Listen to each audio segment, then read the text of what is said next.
Bienvenidos al podcast Quédate a comer. Soy Cristina Jolón y hoy llegamos al episodio número 65. Para celebrarlo, tengo delante a quien fue nuestro primer invitado. Eran mediados de abril de 2021 y nos estrenábamos con uno de los más prestigiosos y más queridos cocineros del mundo. Aquel día hablamos de cocina, de los estragos de la pandemia, del futuro que se vislumbraba para la restauración o de sus propios proyectos. Y también conversamos, en el tono íntimo que marcaría este espacio, sobre esas situaciones de la vida que te sacuden por completo y te cambian las prioridades. En su caso, nos contó cómo vivieron él y su familia el gravísimo accidente de coche de su hija adolescente, quien afortunadamente está totalmente recuperada. Hoy vuelvo a compartir mesa con ese mismo personaje, del que se dice que transmite calma, bonomía y sentido común.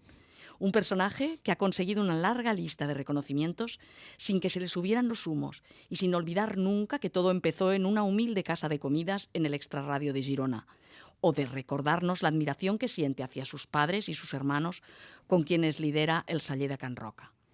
Hoy estamos de doble celebración, por esos 65 episodios de Quédate a comer y por recibir a Joan Roca, a quien queremos felicitar porque acaba de cumplir años. Bienvenido y muchas felicidades, Joan. Muchas gracias, Cristina. Un placer. Le damos como mucha importancia, ¿no? Parece, o mucha solemnidad a esos números redondos, ¿no? No sé si te atreves a confesarlo, pero estamos ante un número redondo, ¿no? De una nueva década. De una nueva década, los 60. Exacto. Imagino que lo has celebrado discretamente como los premios, como los reconocimientos. No sé si los éxitos del Girona es lo único que celebráis ruidosamente, porque no sois exactamente vosotros, pero lo vuestro lo celebráis. Sí, esta celebración ha sido íntima, en familia, como a mí me gusta celebrar estas cosas, además, especialmente los aniversarios, ¿no? No es algo que a mí me haga mucha ilusión celebrarlo y hacer grandes fiestas. Pero ¿Cada vez te cuestan más o no? ¿O ya era así antes? no, siempre ha sido así. Lo llevo con bastante dignidad, creo, ¿no? Esto de ir sumando años sabiendo que hay una edad cronológica, ¿no? Y también una edad biológica, que quiero pensar que en este sentido me siento joven. También hay una edad mental o emocional, ¿no? Y evidentemente esto también contribuye a hacer que estos pasos sean más livianos, en el sentido en que, te sientes con energía, con ganas y joven, con mucha curiosidad, con muchas cosas por hacer, con muchos proyectos todavía por desarrollar y por lo tanto, bueno, está bien, tenemos salud, tenemos ganas, tenemos mucho trabajo, tenemos mucha ilusión por seguir. De todas maneras, Joan, volviendo a esa forma de celebrar, yo estoy pensando que cuando el Saller ha tenido grandes reconocimientos, pero también cuando el Bulli tuvo grandes reconocimientos, o también ahora que el equipo de Disfrutar ha obtenido la 3ª estrella Michelin, no se ha hecho mucho ruido. Las fiestas se han celebrado, yo iba a decir que 5 minutos, pero un ratito y vuelta al trabajo. Estoy pensando que no sé si es muy catalán eso, ¿no? Es muy catalán. Porque no creo que sea casualidad, es pudor, es timidez, es falsa modestia, es discreción propia del catalán, ¿o qué es eso? Un poco de todo, pero es verdad que estos éxitos en nuestro sector acostumbramos a celebrarlos muy discretamente, sabiendo que son efímeros, que todo esto pasa y que cuando estos reconocimientos tienen que ver con listas que te colocan en el número 1, tú sabes que todo esto siempre es injusto, que muchas veces no es verdad que seas el mejor de qué, ¿no? Que es ser el mejor en algo que es muy difícil convertirlo en algo tangible o cuantificable, ¿no? Alguien puede ganar un partido de tenis porque las pelotas han entrado en el lugar adecuado y hay un juego muy preciso donde podemos ver un ganador. Claro, en el mundo de la restauración, en el mundo de los cocineros, este mundo que hoy la gente mira con cierta fascinación, y estas guías y sobre todo listas contribuyen a esa fascinación y a crear ídolos, y por eso nosotros que estamos ahí tomamos todo esto con precaución, con distancia, y lo celebramos discretamente. Pero también te tengo que decir que el primer año, el 13, la primera vez que fuimos número 1, no lo celebramos prácticamente por pudor, porque, por todo esto que estoy diciendo, pero la segunda vez, en el 15, sí hicimos una gran fiesta. Sí, porque dijimos, bueno, a ver, claro, a esto hay que celebrarlo, sea como sea, ¿no? Hablaremos de esa competitividad, pero yo antes quería quería preguntarte, yo no sé si somos como nos ven, eh, o si podemos ser capaces de transmitir una imagen. Si hay personas, lo digo porque no sé si es tu caso, que sois capaces de transmitir una imagen que no corresponde del todo a la realidad. Yo te lo pregunto porque yo no sé si puedes ser tan tranquilo, tan ponderado, ¿no? Con ese sentido común que siempre, yo lo decía al principio, pero que siempre se te atribuye. ¿Nos engañas un poquito o la procesión va por dentro? La procesión va por dentro, es verdad.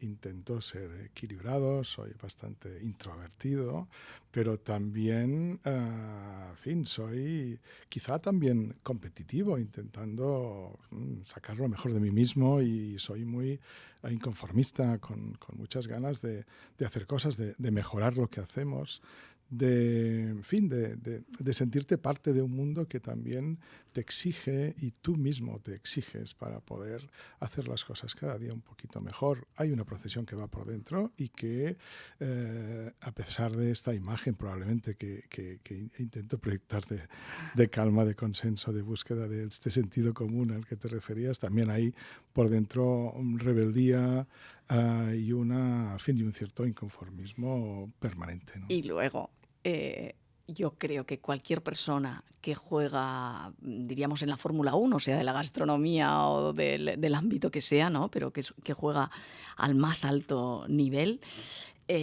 tiene que compartir algo, y es el sufrimiento. O sea, porque yo creo que es imposible estar en la máxima competición sin sufrir mucho. Yo te decía esto, que tú das una imagen, ¿no? Hay personas que las ves y tienen cara de ser muy competitivos, o se les ve enseguida.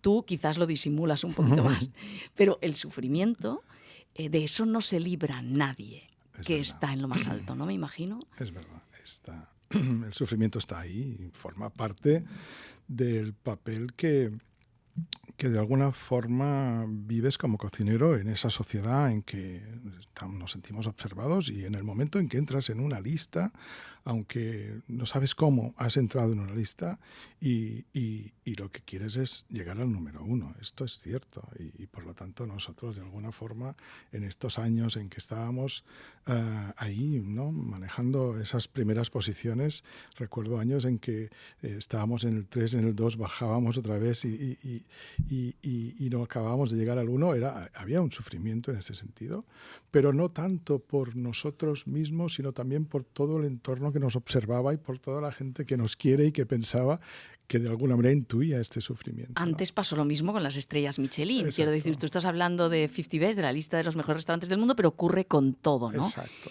Pero concretamente en lo que tú te referías de la lista de los mejores restaurantes del mundo, llega un momento en que llegas arriba de todo. Entonces puedes hablar de otra manera, porque de un modo u otro llegas a estar un poquito por encima del bien y del mal. Pero yo me pregunto, ¿cómo se vive entonces? Porque cuando esa adrenalina de querer estar arriba, de querer ir a más, ir a más, no debe pararse cuando estás arriba. Entonces, ¿debe haber una sensación de vacío un poquito? ¿O qué ocurre?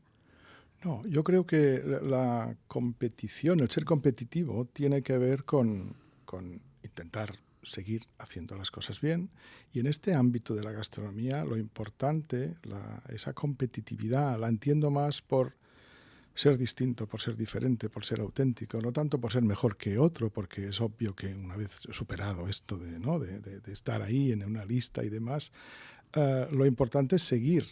Yo creo que el éxito y el ser competitivo es seguir en el juego y no desaparecer del juego. Pero porque eso es has llegado adictivo, eso es adictivo, ¿no, uno. Joan? Es de algún modo, el reconocimiento es un poco adictivo, ¿no? Porque Bueno, cuando te has acostumbrado a que todo el mundo dice que lo haces muy bien, necesitas seguir escuchando eso, ¿no? pues no sé si es exactamente esto, si necesitas estar escuchando esto o necesitas tener la sensación de que sigues estando ahí, de que sigues haciendo las cosas como quieres, como te gusta hacerlas. Y por lo tanto, en fin, en nuestro caso te reúnes de un equipo extraordinario. Tengo la suerte de tener unos hermanos maravillosos que son unos auténticos cracks y que juntos somos una máquina muy competitiva, es verdad, y nosotros mismos nos vamos interpelando. Ya no estamos jugando en esta lista que ya nos puso en ese Hall of Fame, en el Best of the Best, pero seguimos exactamente igual creo, de competitivos por ser mejores nosotros, por hacer mejor nuestro trabajo, porque la gente que viene al restaurante se vaya más contenta, tenga una experiencia más maravillosa y tenga ganas de volver y por lo tanto seguir estando ahí, seguir en el juego, seguir Es la autoexigencia, ¿no? marcando esa diferencia que hace que hoy el Silla de Can Roca sea un restaurante particular, un restaurante auténtico, distinto a todos los demás. Yo creo que lo importante en esta competición, por decirlo de alguna forma, no es ser el mejor que nadie, sino ser auténtico, no ser el mejor del mundo, sino ser auténtico en el mundo, ¿no? Y único en el sentido de que no hay demasiados restaurantes en el mundo que tengan una demanda, como es el caso del Sallé, que tiene a mucho tiempo vista las reservas completas, ¿no? Sí, Eso sí. no, después de tantos años, casi de 40 años, ¿no? Pronto cumplirá, el Silla de Can Roca en el año 26 cumplirá 40 años de historia, una historia que comenzó, como bien decías, en esta radio de una pequeña ciudad como Girona y que con mis hermanos hemos conseguido construir un espacio maravilloso, un espacio de juegos, un espacio de ilusiones, un bar de barrio que se convirtió en una fábrica de sueños y que estos sueños se han hecho realidad y que ciertamente seguimos todavía después de 10 años de ese primer impacto del número 1 en 50 Best, seguimos a 11 meses de lista de espera. Eso no creo que ocurra en otro restaurante del mundo. El Silla de Can Roca es un restaurante bastante particular. Estamos ahí los tres, no hemos querido abrir otros restaurantes por el mundo. Seguimos allí atendiendo, recibiendo y despidiendo a la gente que viene a Girona y viene a Silla de Can Roca. Seguimos apostando por la innovación, por ese diálogo con la ciencia, con los pequeños productores. Tenemos ya una explotación incluso agraria en Masmarró, con 5 hectáreas, que acaba de recibir el certificado de Meter de cultivo biodinámico y que además seguimos manteniendo ese diálogo con un botánico trabajando con nosotros, con un químico trabajando con nosotros, con una psicóloga trabajando con nosotros y cuidando a los equipos. Seguimos comprometidos como lo hemos estado siempre. El hecho de estar ahí no ha hecho bajar un ápice, nada que tenga que ver con esa vinculación y con esa bajada de alguna manera de intensidad que podría pensar cualquiera, ¿no? Cuando alguien llega a conseguir esos reconocimientos y esos éxitos, poder, prestarte una cierta relajación, ¿no? No es el caso. Yo sé que tú eres muy discreto, Joan, pero es estar, te decía yo, bromeando un poco, pero por encima del bien y del mal. No sé si te permitirá contar un poco, porque tú hablas por una parte, de esa competitividad interna del propio equipo, que yo lo entiendo como autoexigencia, como estar ahí en la carrera, ¿no? En la carrera personal de un proyecto muy importante. Pero luego también, quieras o no, vosotros siempre habláis de que todos sois muy amigos, sobre todo unas generaciones, ahora hay muchos más cocineros y cocineras, pero antes erais menos los que estabais en la alta gastronomía y que todos sois amigos y tal. Pero ahí hay y ha habido también una competencia. Mi pregunta es, ¿hay un punto en que se pasa esa barrera de lo que es correcto de competir o de lo que tú habrás visto de todo? Me imagino que no todo el mundo tendrá la misma ética, ¿no?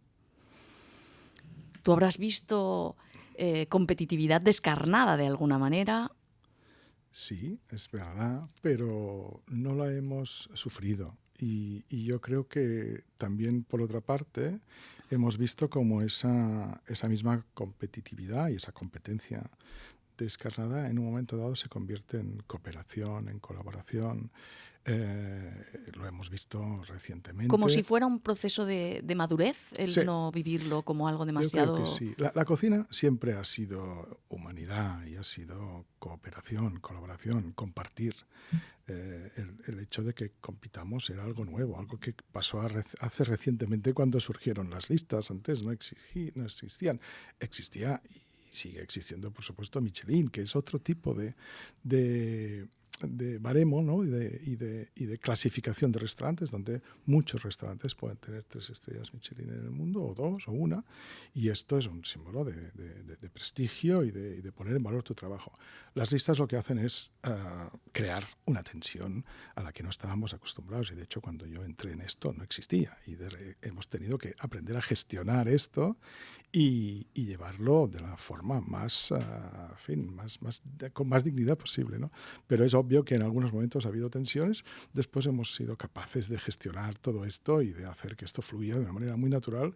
Y bueno, recientemente hemos visto como esta misma lista a la que nos referíamos ha cambiado sus códigos y ahora cada año hay un nuevo número uno, y esto yo creo que es muy sano para la salud mental de todos los cocineros que de alguna manera estamos o están en estas listas, De ¿no? todas maneras, yo no sé si a veces confundimos la ambición, que la ambición no tiene nada de malo bien llevada, ¿no? Claro. Confundimos a veces la ambición, el ego, el espíritu competitivo. Yo creo que puede ser un estímulo, ¿no? La ambición, no sé cómo lo ves tú. ¿Cuándo se estropea la cosa? Es bonito tener ambición, creo que es sano tener ambición, mejorar. Cada uno tiene, ¿no?, sus líneas de ambición, pero creo que es importante, es una forma de mejorar, de aprender, de enriquecerte, ¿no? Interiormente. Creo que la ambición es buena y en este ámbito, en el ámbito de la gastronomía también. Si no la hubiéramos tenido, no hubiéramos mejorado y no hubiéramos hecho las cosas que hemos hecho entre todos. Yo creo que estos últimos años han sido absolutamente maravillosos. Si no hubiera habido ambición, no hubiera habido esta revolución gastronómica que hemos vivido y de la que formamos parte, ¿no? Y evidentemente también es bonito ver cómo hay tantos cocineros y cocineras ambiciosos. Hoy, si miras a España y miramos, por ejemplo, las estrellas Michelin que hay hoy en todo el territorio, lo repartidas que están, cuando hace años veía solamente estrellas en el País Vasco, en Cataluña, en Madrid y poco más. En cambio, ahora hay muchísimas estrellas de una, de dos, de tres estrellas repartidas por todo el territorio. Es ambición también, es querer hacer las cosas mejor. Creo que es bueno, que es también saludable ser ambicioso. Pero yo te decía que de todas maneras es un poco adictivo, ¿no? El reconocimiento tiene un poco de que quieres más. Cuando lo tienes, no quieres menos, quieres más. En ese sentido, yo quisiera saber si te preocupa pensar en el futuro, porque ahora mismo el Cellier es un restaurante súper solicitado, o sea, un ejemplo como de éxito absoluto. Y también muchos jóvenes que quieren ser cocineras o cocineros sueñan con estar en el Cellier. Pero yo recuerdo que alguna vez algún cocinero o cocinera reconocidos me han dicho, ostras, las cosas están cambiando mucho y venir a mi casa ya no es algo que lo pidan tanto o ya no es algo que lo vean como lo vieron antes. ¿A ti te da miedo pensar que algún día no será lo mismo? O pueda no ser lo mismo, no sé Claro, claro, puede pasar y habrá que también gestionar esto, ¿no? Es posible. De hecho, lo raro es que llevemos tantos años estando ahí y teniendo esa capacidad de seducción del mundo foodie en general en el mundo. Y también de los stagiaires que quieren venir. Recibimos cada año 700, 800 solicitudes para venir a hacer prácticas al Cellier de Can Roca. Esto es un síntoma de que el restaurante sigue siendo vigente, sigue siendo atractivo, sigue siendo una escuela, un espacio de formación y también de inspiración. Es posible que esto pueda llegar a cambiar. Después de todo lo que hemos vivido y de todo lo que hemos hecho, tampoco pasaría nada si eso en algún caso se diera, porque estamos muy tranquilos en este sentido. Lo que no vamos a hacer es bajar la guardia. Es decir, nosotros, si la salud nos acompaña, seguiremos trabajando al máximo nivel como lo hemos hecho hasta ahora. Mis hermanos y yo en este sentido estamos muy de acuerdo en prorrogar todo esto. Por lo menos hace poco lo hablábamos y lo confirmábamos o lo reafirmábamos, ¿no?, que estaríamos 10 años más como hasta ahora, ¿no? De todas maneras, no solamente en tu profesión, sino en general, en el mundo profesional, no sé si nos preparamos o nos trabajamos internamente ese futuro en el que, no sería tu caso, pero pongo el ejemplo típico que se dice del teléfono ya deja de sonar tanto, ¿no? Uh-huh. No nos preparamos, igual que decimos siempre, no nos preparamos para que la muerte esté dentro forme parte de nuestra vida, porque forma parte, obviamente, pero también cuando has estado arriba, ese cambio, ¿no?, esa evolución que tiene que ser ir bajando poco a poco, ¿no? Eso no lo trabajamos, ¿no?, normalmente. Es verdad, no lo trabajamos, pero este es un tema para gestionar, evidentemente, y siempre que esto se produzca paulatinamente y lentamente, supongo que es más fácil gestionar que si se produce por alguna razón de golpe, que puede pasar, Ya, ¿no? pero estas Imagínate. personas que dedican la vida Mm, tan intensamente al mundo profesional, yo creo mm. que, o los deportistas Seguro, de seguro élite, que no. me imagino que lo Mm. deben trabajar, porque los deportistas sí que es un tiempo bastante limitado, ¿no? Me imagino que ellos lo deben trabajar, pero vaya, es Seguro, un poco una asignatura seguro. Nosotros pendiente, ¿no? en fin, no nos lo hemos planteado, pero es probable que si esto se visualiza, habrá que trabajarlo, lógicamente. No tiene que ser, no es fácil, seguro. Y puede llegar a ser traumático, quizá. Pero bueno, en nuestro caso, como de momento seguimos en esa línea, seguimos trabajando y además tenemos herramientas que nos han ayudado a gestionar el éxito, por ejemplo, ya que no nos haga daño el éxito que hemos vivido estos años pasados, especialmente en que, en fin, ha habido momentos extraordinarios que hemos tenido que protegernos también de alguna forma y lo hemos hecho.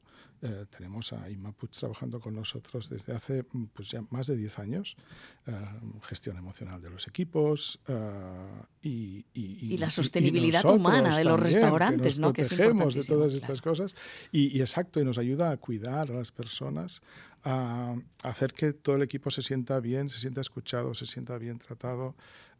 No es suficiente intentar pagar lo mejor que puede, sino que también es importante cuidar. La gente quiere estar Ella insiste cuidada, además mucho que en que pagada. no van a tener futuro las empresas, y lo decía mucho justo después de la pandemia, que no van a tener ningún futuro las empresas que no cuiden a las personas, que están muertas, que es indispensable y que hay que cuidar la calidad de vida de los profesionales, ¿no? Y de los trabajadores.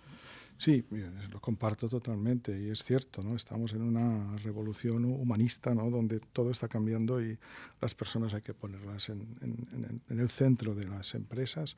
Nosotros tomamos ya decisiones en este sentido hace años. Primero, incorporar a una psicóloga clínica en ese equipo en nuestro equipo para ayudarnos precisamente, pero también a raíz de esto y de esa escucha activa de los equipos, poder tomar decisiones para hacer que todo el mundo se sienta bien, se sienta cómodo, se sienta en fin, confortable en un espacio de trabajo competitivo donde queremos que las cosas salgan muy bien, muy exigente y por lo tanto es muy importante que haya una cierta complicidad entre todos los actores de este escenario, ¿no? Una vez le pregunté a un elaborador de aceite de Andalucía, que era un señor mayor, y yo le preguntaba qué era envejecer para él, ¿no? Y él me dijo, sin dudarlo ni un momento, que era perder la curiosidad.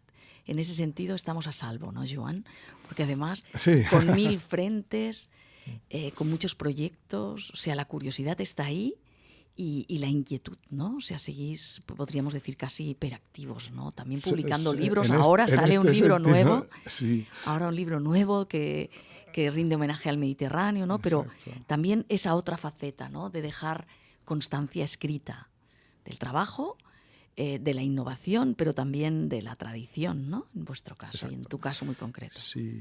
Si envejecer es perder la curiosidad, somos muy jóvenes, porque tenemos mucha curiosidad, muchos proyectos, muchas ganas de hacer cosas. Acabamos, como bien dices, de publicar un libro, Cocinar el Mediterráneo, es uno de esos libros que teníamos pendientes y que sale justamente ahora, pero acabamos de publicar este año pasado CCR, Cocina, Conciencia, Reflexión, que es poner de alguna manera, compartir lo que hemos hecho estos últimos 10 años en el sello de Can Roca, poder transmitir, ¿no?, ese conocimiento, pero sobre todo también inspirar a colegas. Este es un libro más gastronómico, pero también este mismo año pasado hicimos uno para los niños y las niñas que a través de la física y la química puedan entender los procesos que se producen en una cocina. Muy bonito. Y se acerquen, ¿no?, las deliciosas aventuras de los hermanos Rocas, contando aventuras nuestras de cuando éramos pequeños, pero que nos sirvieran para explicar esos procesos que se producen en una cocina, que son pura ciencia,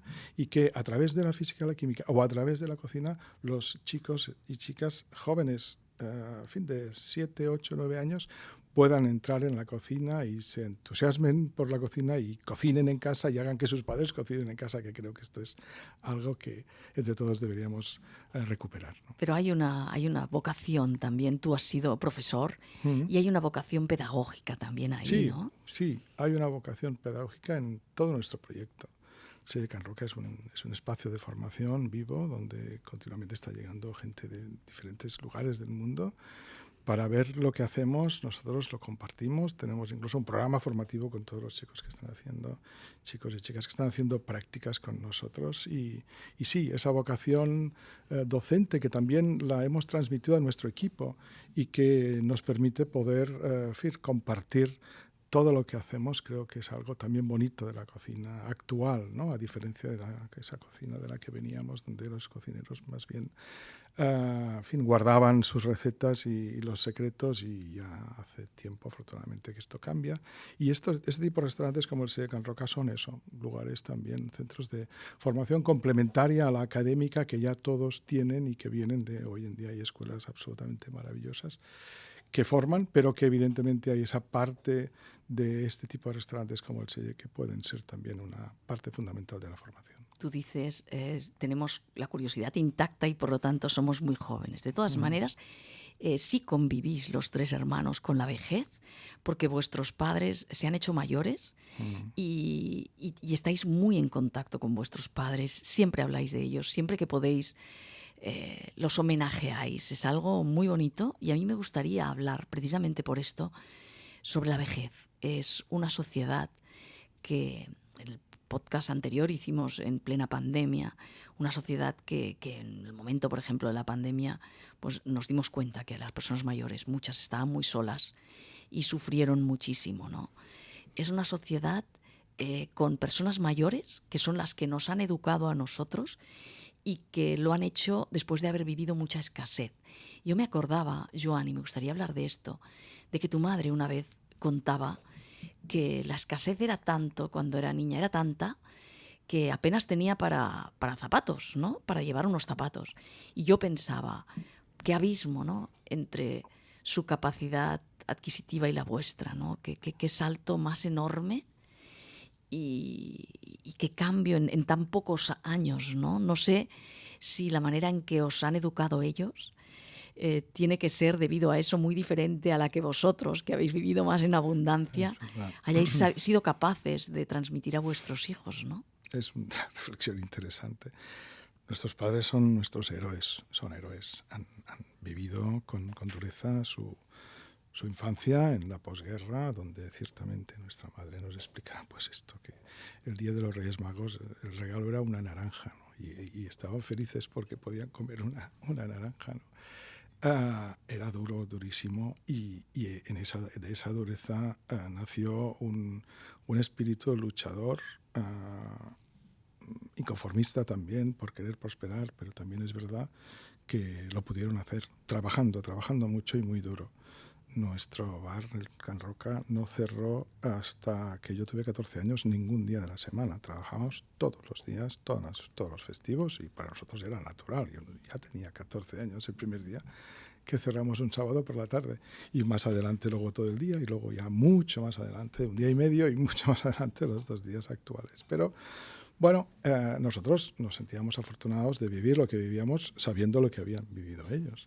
Y es verdad que a nuestros hijos los hemos educado entre algodones, quizá hemos ido de un extremo al otro, y no sé si lo hemos hecho bien o no, pero es verdad que, en fin, ahora encontramos o echamos en falta esa transmisión natural que tuvimos nosotros de la capacidad de sacrificio, del trabajo, del esfuerzo, de esa idea de hospitalidad, esa idea de generosidad que transmitieron nuestros padres, y que no sé si todos estos valores, sobre todo el del esfuerzo, del sacrificio, hemos sabido transmitirlos a nuestros hijos, que, bueno, han vivido de otra forma, están trabajando y tienen ganas de trabajar.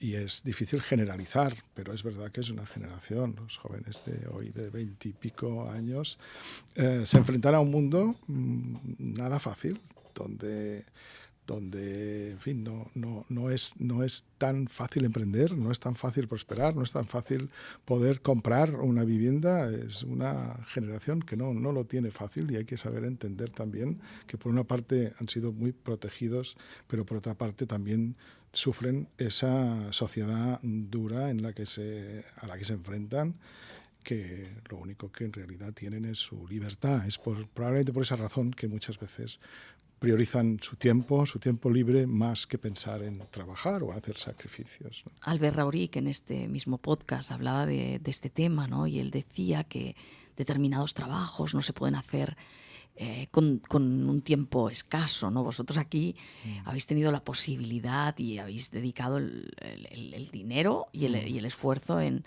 hacer una doble brigada, ¿no? Que eso sí. es muy difícil para Sí, muchos restaurantes. exactamente. Pero claro, claro, lo que tienen es que lo que tú estás diciendo puede ser que hayan vivido mucho mejor cuando eran niños, muchos de los jóvenes que ahora Claro. buscan trabajo, han vivido bien, pero el futuro lo ven mucho peor, ¿no? Claro, esta es la cuestión, ¿no? Y es una gran contradicción. Pero es verdad, es la sociedad que... Y para lo que hay, pues tenemos. muchas veces uno se plantea trabajar pues en determinados de determinada manera, ¿no? Claro. Claro, vuestros hijos, por ejemplo, que se dedican a esto y que quieren ser cocineros, tu hijo y el hijo de Josep, Sí. y ya se han encontrado con un oficio muy distinto al que os encontrasteis vosotros. A vosotros os tocó un trabajo durísimo, ellos ya se encuentran con unas jornadas diferentes, ¿no? Es verdad, eso es cierto. Y de hecho, probablemente el hecho de que mucha gente joven quiere venir al Selle de Can Roca a hacer sus prácticas sabe que se va a encontrar con unos horarios mucho más racionales a los que suele haber en este tipo de restaurantes de alta cocina, ¿no? Esa es una razón por la que mucha gente quiere venir al Selle y probablemente sea también una razón por la que tanto Marc, que estudiaba ciencias políticas, como Martí, que estudiaba económicas, han dicho, bueno, si es así, quizás sí, ¿no? No lo sé. No sé si en el escenario de las 14 horas que hacíamos antes o más hubiera sido igual, no lo sé. Pero en cualquier caso es verdad que hemos aplanado ese terreno y hemos conseguido de esta forma también atraer, que es necesario hacerlo, para que los jóvenes miren este sector con unos ojos distintos a cómo lo miraban hace unos años, donde, en fin, se entendía que esto era duro, era muy duro, y esto es así y no hay nada que hacer. No, esto puede cambiar, lo estamos cambiando, hay que cambiarlo para atraer jóvenes, talento joven. Nosotros tenemos un equipo extraordinario en el Selle de Can Roca, gente que ya lleva tiempo con nosotros, que la podemos fidelizar, podemos retener ese talento gracias a ofrecer unas condiciones laborales que permitan una conciliación. Y además habéis ido creando un mundo Selle dentro de Girona, ¿no? Porque la mancha de la familia Roca dentro de Girona se ha ido extendiendo en los últimos años. En vez de, habéis dicho, en vez de ir a otros lugares, Exacto. aunque Rocambolesque sí que habéis ido abriendo en diferentes lugares, pero el peso del Selle sigue en Girona, ¿no? Sí, hemos creado un pequeño... Donde estáis vosotros y el fútbol. Exacto, el fútbol es increíble lo que está pasando con el fútbol en Girona, es maravilloso. Pero sí, el Selle de Can Roca ha creado un pequeño ecosistema de modelos de negocio complementarios al Selle de Can Roca. También es verdad que el Selle necesita este tipo de estructuras para ser sólido y ser sostenible económicamente hablando, que también es muy, muy, muy importante. Y evidentemente ha crecido de forma orgánica, donde todos los proyectos tienen alguna razón también vinculada a la ilusión en fin, a que algún miembro de la familia pues pudiera tener algún proyecto en mente, y de esta manera también todo tiene sentido y se hace más orgánico. Y algunas veces me he preguntado si no debe ser cansado ser Joan Roca dentro de Girona. Al final estás metido en un personaje, en una ciudad donde todo el mundo absolutamente te conoce.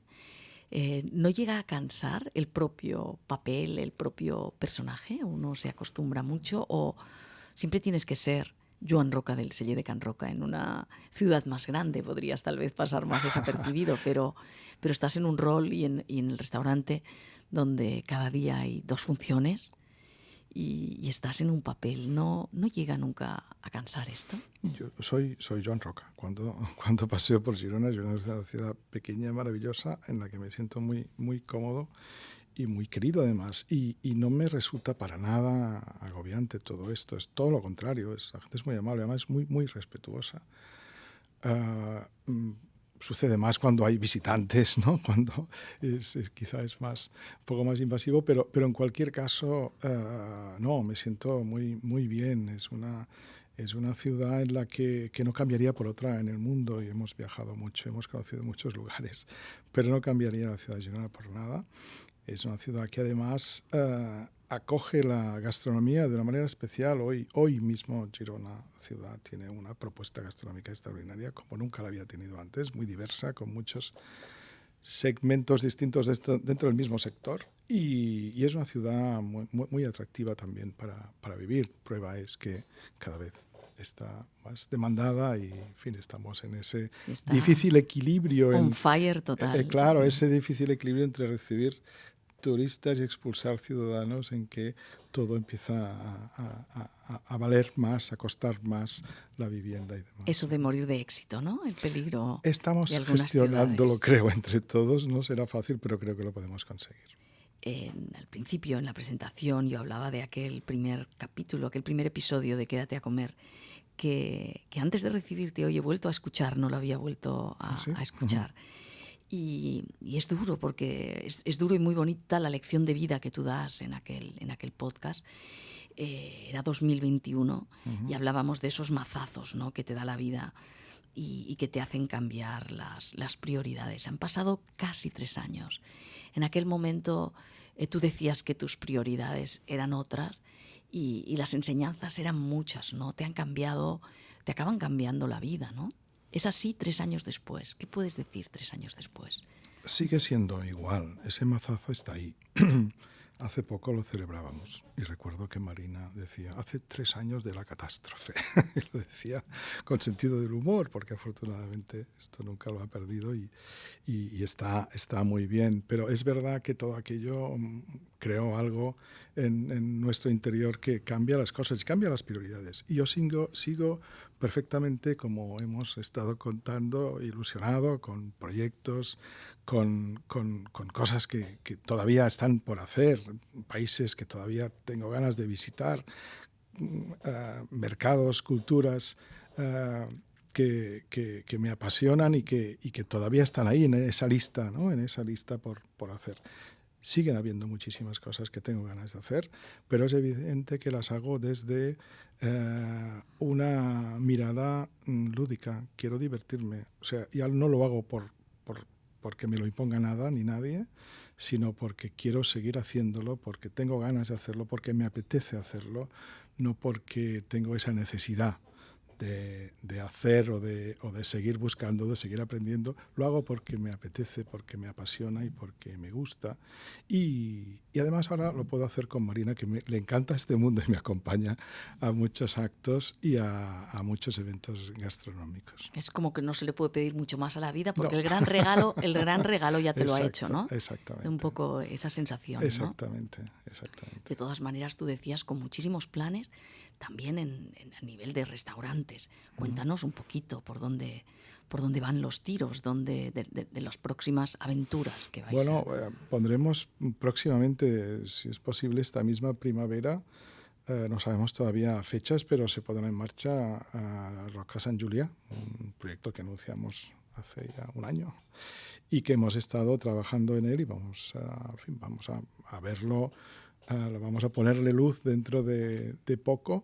Va a ser lo que ya en aquel momento anticipábamos, ¿no? Un espacio, un espacio expositivo, una destilería, va a haber seguramente un espacio de formación. Esto va a ser en una segunda fase, se va a poner en marcha el hotel, va a haber un restaurante, va a ser un espacio muy bonito, un espacio mágico donde vamos a servir esos platos icónicos que servíamos en Mas Marroc y que vamos a trasladar a Sant Julià y que además va a contar con ese espacio que de alguna forma contará el proceso creativo del Sello Can Roca. Va a haber un espacio complementario espectacular. Y también libros. Bueno, sí, y va a haber una biblioteca espectacular. Ahí vamos a centrar toda nuestra biblioteca, pero además Dani Vázquez, el hijo de Manolo Vázquez Montalbán, que estuvo en este espacio, tuvimos una bonita conversación. Sí, nos cede la biblioteca gastronómica de Manolo Vázquez Montalbán. Que esto cuando nos lo dijo nos emocionamos muchísimo y vamos a dedicarle un espacio maravilloso en ese lugar para tener también esa biblioteca. Qué privilegio y una gran biblioteca, qué bien. Sí. Qué bien. ¿Cómo será el restaurante del futuro? Estaba pensando, Joan, Ferran Adrià decía hace poco que lo más de vanguardia, la única vanguardia que está ocurriendo en este momento, él decía, o que él ve en el panorama de la alta gastronomía, es la experiencia holística de Alchemist en Copenhague, él decía, ¿no? Un restaurante donde suceden muchas cosas, con una gran inversión de espacio y donde hay un trabajo importante de arquitectura, de ingeniería, de iluminación, bueno, de todas estas cosas, un poco, con una parte un poco de espectáculo. ¿Tú crees que van por ahí los tiros o el restaurante del futuro va a ser un restaurante que va a tener que poner más el foco quizás en esa parte más sostenible, en una sociedad que va a tener más problemas para conseguir el agua o que va a tener que atender toda la problemática del cambio climático? ¿Hacia dónde va para ti el restaurante del futuro? Bueno, yo creo que el restaurante del futuro va precisamente a mirar mucho más la tierra y mirar mucho más esa parte más orgánica, ¿no? Que es el origen de todo lo que llega al restaurante y muy comprometido con la sostenibilidad, ¿no? Pero bien, está muy abierta, ¿no? la mirada y la visión de este futuro, ¿no? Nosotros en mayo de 2013 hicimos el Somni, que probablemente es el embrión de Alchemist. Fue la primera experiencia en este sentido, donde esa mirada inmersiva, ¿no? De comer y beber mientras se están proyectando imágenes y se están contando historias con piezas musicales, que en nuestro caso prácticamente eran 40 artistas distintos, ¿no? Entre ceramistas y artistas que dispusieron la vajilla y músicos y poetas y, en fin, fue una experiencia extraordinaria donde contábamos una historia onírica, inmersiva, donde los clientes vivían una experiencia, yo creo que incluso más potente a nivel emocional que no he estado en Alchemist, no conozco la experiencia real, pero sé que aquello es un restaurante y se van contando cosas y el orden de los platos no corresponde muchas veces con lo que se proyecta. En nuestro caso eran 12 comensales, Ferran estaba sentado en esa mesa precisamente, 12 comensales, gente brillante, estaba Miquel Barceló, estaba Harold Makir, 12 comensales, 12 platos, 12 actos, proyecciones, música, imágenes que contaban una historia. Era eso. Nosotros hicimos esa propuesta, la analizamos los límites de la percepción sensorial, qué podía dar de sí, lo analizamos incluso con neurocientíficos y al final decidimos que, bueno, que estaba muy bien, que habíamos hecho este paso, habíamos hecho este experimento, pero que para nosotros en aquel momento no tenía sentido llevarlo a convertirlo en un restaurante. Evidentemente, Alchemist es un poco esta misma historia, ¿no? Llevada a un nivel más grande, a un nivel restaurante y evidentemente hay gente que está fascinada con este proyecto y me parece maravilloso que haya gente pues que también lo disfrute, ¿no? Y está bien porque precisamente eso que nosotros iniciamos en aquel momento ahora ves que tiene ya tiene un proyecto ya, ¿no? Convertido precisamente en una propuesta gastronómica y está bien que sea así, que sea tan diverso como sea posible. De hecho, hay otros proyectos similares donde se juega con las imágenes y las proyecciones. En el caso de que vosotros lo hubierais dejado permanente, que lo estuvisteis estudiando, pero tuvisteis claro que no, era una propuesta concreta, ¿no? Sería como una obra que hubiera quedado permanente, ¿no? Claro, aquello fue una instalación artística. Es lo que te quería decir, cual, es más ¿no? bien una instalación ya nació artística, con esa idea. Hicimos un documental, escribimos un libro, lo compartimos. Probablemente eso ha servido de inspiración, ¿no? Para hacer otros proyectos parecidos, pero sí decidimos que tenía que ser esto, una instalación artística y no algo permanente. Fue una decisión que nosotros en este momento tomamos y preferimos que en la sala se produzca ese ritual que tiene más que ver con el trabajo en sala, con el gridón, con esa coreografía de los camareros, con esa danza que que de alguna manera está implícita en el concepto y en el tipo de restaurante que nosotros defendemos. En estos otros casos, en estas experiencias como instalaciones artísticas, pienso un poco en esas figuras como Vatel, ¿no? Que fue un Sí, poco arquitecto de sueños, ¿no? Se ha dicho. Bueno, de hecho, Somni era un homenaje a Vatel, precisamente, Sí. y un homenaje a Wagner también. De hecho, era una ópera, o sea, era una ópera gastronómica. Wagner decía que lo ideal, lo que faltaba en una ópera de las suyas era que se pudiera comer. Entonces nosotros quisimos hacer un homenaje a Wagner, pero también a Vatel, ¿no? A ese cocinero capaz o maestro de ceremonias, mejor dicho, capaz de generar una escenografía alrededor de la comida y la bebida, ¿no? Y que todo esto tuviera, en fin, toda esa performance extraordinaria, ¿no? Ya, en fin, siglo XVIII, ¿no? Imagínate, y que nosotros de alguna manera también con nuestro ánimo buscábamos homenajear a este tipo de personajes románticos y al mismo tiempo un poco arquitectos, ¿no? Que yo, es una cosa que he pensado muchas veces, cocineros y cocineras me explican que su vocación era la de ser arquitectos. Y lo veo muchas veces, y sé que tú soñabas con ser arquitecto y que al principio tus elaboraciones o cuando practicabas, ¿no? Como yo creo que como estudiante habías hecho obras casi casi arquitectónicas de mundo dulce, ¿no? No sé si muy buenas o no. No, me parece que más bien no. Eran más bonitas que buenas en aquella época. Pero porque, sí, es verdad. Bueno, ¿Pero qué tiene de por qué hay tantos? Es que me lo pregunto muchas veces. ¿Dónde está esa relación que tiene que existir segurísimo entre la arquitectura y la cocina, sobre todo llevada a la alta cocina, ¿no?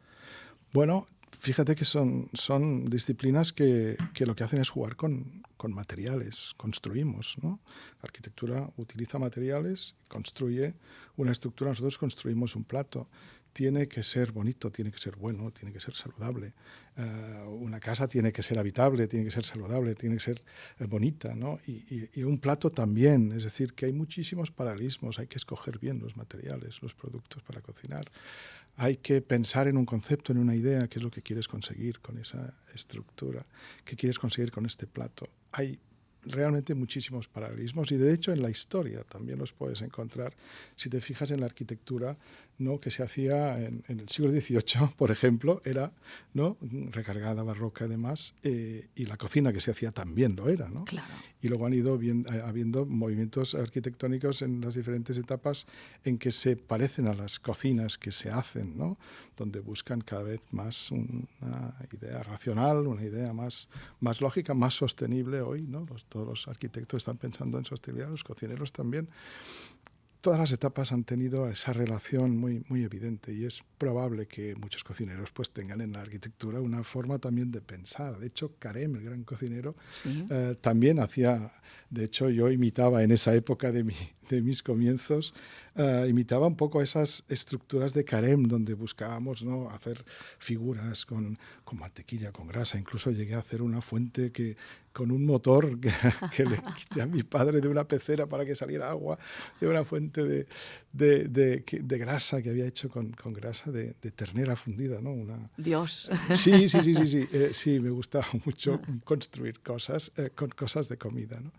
Y sí, y es verdad que hay una relación muy directa entre la gastronomía y la arquitectura. La hay, porque hay un montón de cocineros que tenían esa vocación. Antes hablabas de Daniel Vázquez, Sallés, que además colabora con nosotros, escribe artículos de opinión en Comer. Y el otro día escribía uno en el que decía, leo, los payeses han dicho basta y han levantado la azada. Sin ellos, todas esas tiendas o restaurantes que se jactan de trabajar con productos de proximidad no existirían. Y continúa. Está complicado, es un problema grave pero complejo al mismo tiempo porque el mundo agrícola son muchos mundos al mismo tiempo, ¿no? Es un mundo más industrial, pero también es el mundo de ese payés del que él habla, que intenta ganarse la vida como puede y que las pasa canutas, ¿no? Exactamente. Es muy complejo y a veces lleno de contradicciones, ¿no? Es un mundo en el que en estas últimas manifestaciones hemos visto que se juntaban pequeños agricultores que hacían agricultura regenerativa y también agricultores que trabajan con monocultivos o ganaderos con explotaciones extensivas o intensivas y esto hace que sea muy difícil encontrar una solución única, ¿no? Creo que es muy importante establecer diálogos adecuados. También es verdad que probablemente hay muchísima burocracia. En Bruselas hay muchísimos funcionarios intentando organizar esto. No es fácil, es evidente, pero tiene que haber fórmulas. Yo creo que tiene que haber fórmulas y tenemos que ser capaces de encontrarlas porque no podemos vivir sin ellos, los necesitamos. Nosotros individualmente podemos hacer cosas, tenemos un gran poder a la hora de ir a comprar, saber qué compramos, qué comemos, qué cocinamos y poner un criterio selectivo en este sentido, saber de dónde vienen los productos y saber que si son de cerca, estás ayudando a los agricultores que están cerca de donde tú vives. Esas son pequeñas acciones que nosotros podemos hacer para mejorar un poco ese escenario que está crispado también por la falta de lluvia, también por el cambio climático, también por esas competencias que se producen en el sur de una forma y en el norte de otra y que hace que esas tensiones estén a flor de piel. Es normal que se quejen, hay que estar a su lado, los cocineros estamos a su lado, por supuesto, sabemos que esto no es nada fácil, que es duro su forma de vivir, también tenemos que prestigiar su forma de vivir, darle dignidad, porque también eso es algo que reclaman de alguna forma y que la sociedad tiene que mirar de forma distinta a este sector primario que es absolutamente esencial. De todas maneras, complicado, ¿eh? Con el tiempo ya para ir acabando. Nos vamos haciendo más mayores, pero no sé si nos hacemos más sabios o cada vez nos parecen los problemas de la sociedad más complejos, ¿no? Porque tenemos una sociedad... Cuanto más sabes, más complejo lo ves todo, ¿no? Y probablemente sí es verdad. Y vivimos que tiempos más complicados, ¿no? Sí, más esa sensación de no sé nada, ¿no? Sí, es verdad. Cada vez que tienes la sensación de saber menos.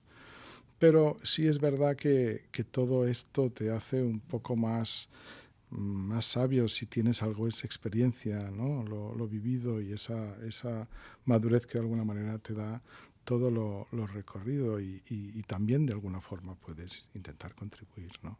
Cada uno a su medida, cada uno con lo que hace, pero sí mirar esa mirada humanista necesaria en esa sociedad acelerada, donde todo tiene que ser ya y deprisa, ponerle calma, darle tiempo y sobre todo ponerle optimismo. Yo creo que en todos estos problemas que estábamos hablando tiene que haber también una mirada optimista necesaria, ¿no? Para poder afrontar un futuro mejor. Pues con ese optimismo y ese inconformismo y esa curiosidad de este joven de 60, pues te damos las gracias por este ratito. Muchísimas gracias y muchas felicidades, Joan. Gracias a ti.